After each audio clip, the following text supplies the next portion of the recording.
So there's a decision that comes there. It's really formulaic. It works, I find.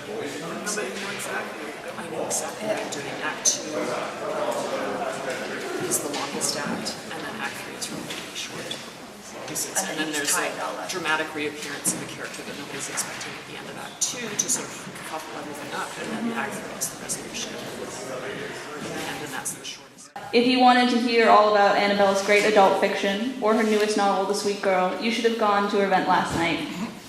This masterclass is about writing for young readers, and Annabel's 2 juvenile novels, All Season Edie, a 2010 Rocky Mountain Book Award nominee, and Encore Edie, are just as impressive reads, dealing with the light and dark of preteen life, siblings, summer vacations, family tensions, and even death, with a clarity that is universally gripping while also age-appropriate. I would like to welcome to the stage Annabel Lyon. It's really a pleasure to be here at the festival, and I'm really particularly thrilled to get to talk about the children's writing and the Edie books, because they really are very close to my heart. One girl in particular, I'm thinking of a friend of mine named Sarah, who one year at school was very quiet, very bookish with her glasses and the next year came back and she had a mohawk up to here and a pet lab rat that she would wear on her shoulder attached by us, and was constantly getting beaten up and had gone completely punk and was just, it had been this transformation of personality, and yet she's still carrying her Dostoevsky in her backpack and stuff. She's still basically this quiet, bookish person. And that transformation fascinated me, and I think she really inspired this character of Regan that I'm going to read to you about in here. This is by far the most private and quiet part of the shop, and I'm disappointed to see someone already sitting at one of the tables. Then I realize, it's Regan. How did you get here ahead of me? I say. I'm rattled. I skipped leadership. She's got her army jacket over the back of her chair and her books spread out on the table, and seems to be doing calculus. Today she's wearing a black t-shirt, a tartan miniskirt, black leggings, and orange high tops she scribbled on with a green marker. She wears a necklace made of safety pins.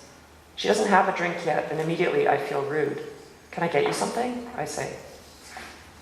No thanks, she says. She moves her bag off the chair opposite hers and tells me she'll be right back. Sit. I sit and busy myself pulling stuff from my bag. She's back in a minute with a cup the size of mine but trailing a teabag string instead of a thick black coffee smell. I go to sip my coffee through the eensy little hole in the plastic lid. Relax, Edie, Regan says. When I stop spluttering and my eyes have cleared, I burnt my tongue. You're so twitchy. Did you really skip leadership? I say. She shrugs.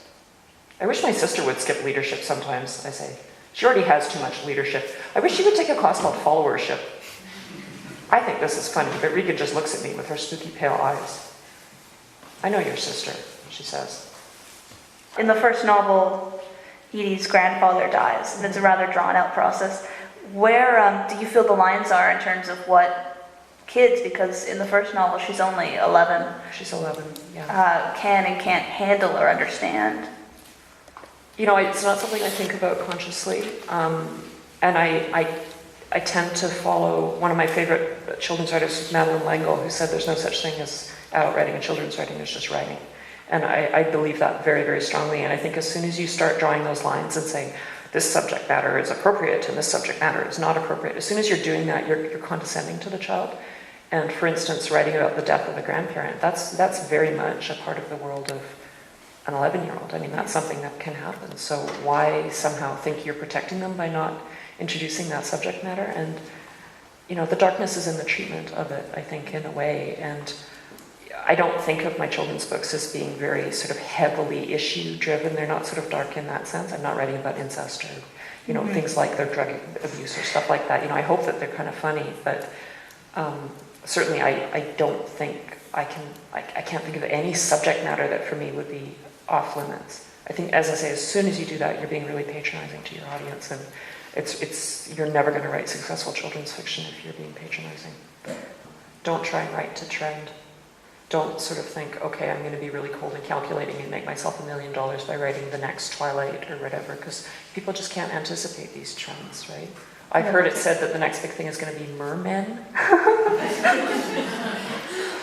I don't know. Like, I don't think you can really, we can't guess what those are going to be. You got to write, as with an adult book, I think you have to write the things that you care about and you have to write them to the very best of your ability. And again, you can't look at it, if you're an adult writer, I don't think you can look at children's writing as being a bit of a holiday. Oh, it's an easier thing. I'm just going to toss this off, you know. No. J.K. Rowling didn't toss off Harry Potter, you know what I mean? Like, it's work. It's just sheer work, and I think it's as hard work as adult writing is, and as rewarding, quite frankly, and even more so.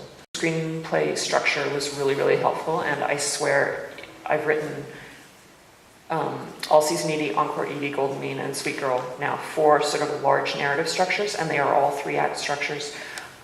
They all have first act climax and a third act climax. Like they follow a screenplay structure. I can point to it more clearly in the adult works, but you know, I really tried to go for those sorts of very conventional narrative arcs. Again, because I don't feel a huge natural ability or confidence with the longer structures, and I really needed to give myself that crutch. So if you look at the end of the first chapter or so, there'll always be a point where the character has to make some kind of decision that's going to commit them to the rest of the novel. You get to the 2/3 point, that's going to be the lowest point in the book. You know, it's formulaic, but there's a reason why, you know, Aristotle wrote about this in the Poetics 2,300 years ago. This stuff, I was going to say this shit works. Sorry, pardon me, there's a class here. Stopped yourself and then went ahead with it anyway. I just had to do it anyway. Yeah.